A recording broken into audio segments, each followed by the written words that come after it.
अब जब मैं आ रही थी तो मुझे लगा कि मैं क्या उपहार लेके जाऊं बाबा के लिए।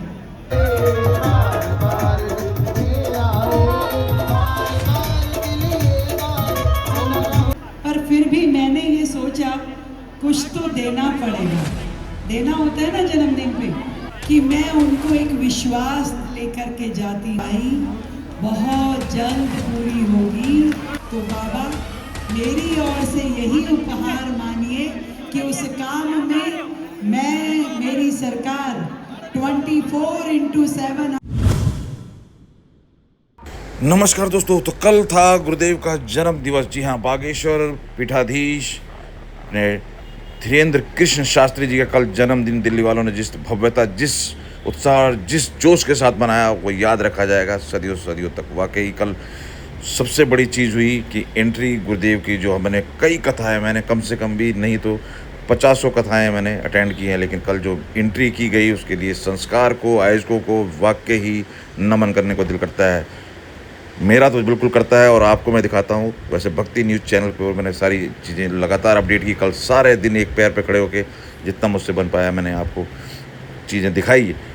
इस एंट्री को आप क्या नंबर देंगे? फिर उसके बाद बात करते हैं कि सबने गिफ्ट दिया, रेखा गुप्ता जी ने क्या दिया। कल इस ग्रैंड एंट्री को देखकर मुझे अनिरुद्धाचार्य जी के वहाँ मैं गया था, उनका एक भजन जो उन्होंने गाया मुझे बहुत अच्छा लगा। उस भजन को मैं यहाँ लगा रहा हूँ, देखिए कितना सूट करता है। और इस ग्रैंड एंट्री के बारे में आप अपनी राय जरूर दीजिए, सुनिए।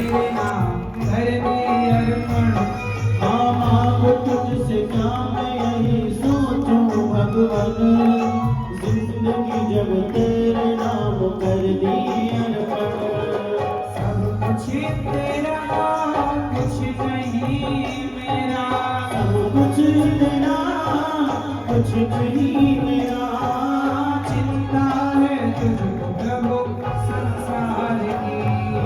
मन में बसा कर तेरी मूर्ति, उतारूं मैं गिरधर तेरी आरती।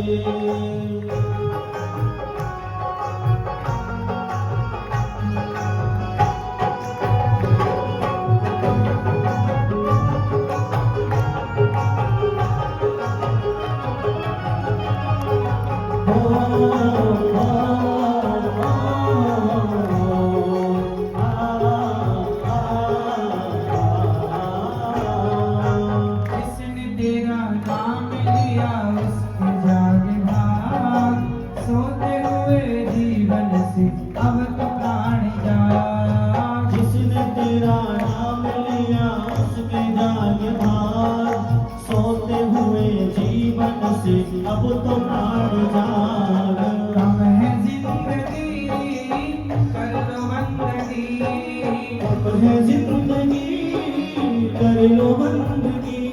प्रभु पाके हो तो मौत भी न मारती, मन में बसा कर तेरी मूर्ति, उतारूं मैं गिरधर तेरी आरती। वेद तेरी महिमा गाएं, संत करें ध्यान, नारद गुण गान करें, छेड़ वीणा तान। वेद तेरी महिमा गाएं, संत करें ध्यान, नारद गुण गान करें, छेड़ वीणा तान। भक्त तेरे द्वार करते हैं पुकार, भक्त तेरे द्वार करते हैं पुकार। दास अनिरुद्ध तेरी गाए आरती, मन में बसा कर तेरी मूर्ति, उतारूं। तो कैसी लगी दोस्तों आपको ये भव्य एंट्री? उम्मीद करता हूँ कि मेरी तरह आप लोगों को पसंद आई होगी। तो इसके बाद सभी ने गिफ्ट दिए, क्या छोटे क्या बड़े, क्या अमीर क्या गरीब, और बहुत से लोग रह भी गए, बहुत भीड़ थी। तो अब यहाँ पर सीएम रेखा गुप्ता ने क्या गिफ्ट दिया, किस तरीके से अपनी बात रखी और माँ यमुना के लिए क्या सीरियसनेस है, वो चीज़ नोट करने वाली है। सुने जरा स्पीच। की बाबा बागेश्वर धाम की आज सच में बहुत ही खुशी का अवसर है। हम सबके प्रिय, हमारे आदरणीय, हमारे भाई, हमारे संत बाबा बागेश्वर धाम जी, उनका जन्म उत्सव, और उस अवसर पर आज श्रेष्ठ संतजन सब दिल्ली पहुंचे हैं। दिल की गहराई से मैं आप सभी का अभिनंदन करती हूँ, वंदन करती हूँ, और मेरी ओर से भी एक बार जोरदार तालियां बजा करके बाबा को जन्मोत्सव की बधाई। सभी संतों को मेरा बहुत बहुत प्रणाम। मैंने एक लाइन सुनी थी कि ईश्वर धरती पे हर जगह नहीं हो सकता, इसीलिए उन्होंने माँ बनाई, पर माँ भी जहाँ नहीं पहुँच पाई वहाँ उन्होंने बाबा को पहुँचा दिया।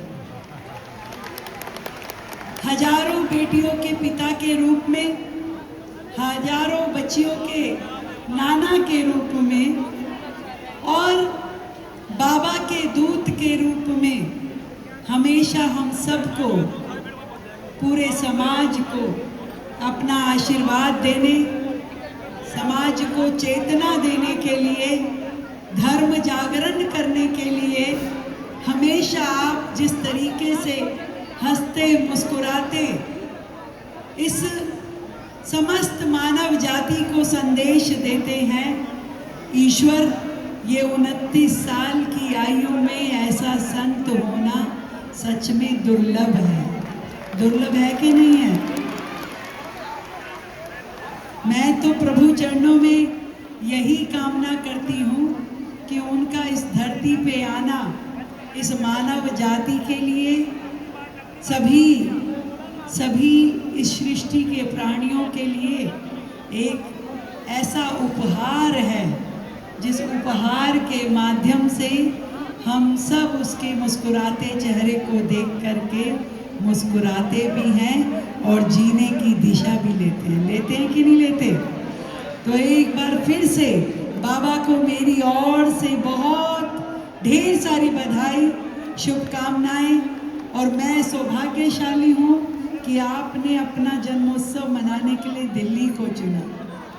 अब जब मैं आ रही थी तो मुझे लगा कि मैं क्या उपहार लेके जाऊं बाबा के लिए। अब ऐसा तो कुछ है नहीं जो मैं उन्हें दे सकूं, पर फिर भी मैंने ये सोचा कुछ तो देना पड़ेगा। देना होता है ना जन्मदिन पे। तो मैंने सोचा कि मैं उनको एक विश्वास लेकर के जाती हूँ जो उन्हें दूंगी कि माँ यमुना की सफाई बहुत जल्द पूरी होगी और एक अविरल रूप यमुना का, एक अविरल रूप यमुना का दिल्ली समेत पूरा देश देखेगा। तो बाबा, मेरी ओर से यही उपहार मानिए कि उस काम में मैं, मेरी सरकार 24/7, हमारे सांसद जी मनोज तिवारी जी यहाँ बैठे हैं, कपिल भैया बैठे हैं, और मैं आपके आश्रम में भी गुरुजी जब गई तो मैं तो यही कह सकती हूँ कि ईश्वर ने मुझे इस जन्म में ये मौका दिया दिल्ली राज्य की मुख्यमंत्री का दायित्व संभालने का। तो ये सौभाग्य है मेरा कि मैं यहाँ माँ यमुना की सेवा कर सकूं, और जितना काम भी माँ यमुना के अविरल रूप को लाने के लिए जरूरी है उसे हम दिन रात करें और अपने दिल्ली की इस आराध्य माँ को जल्द से जल्द उन्हें सौंपें। बोलो माँ यमुना मैया की, माँ यमुना मैया की बहुत बहुत शुभकामनाएं, बहुत बहुत बधाई।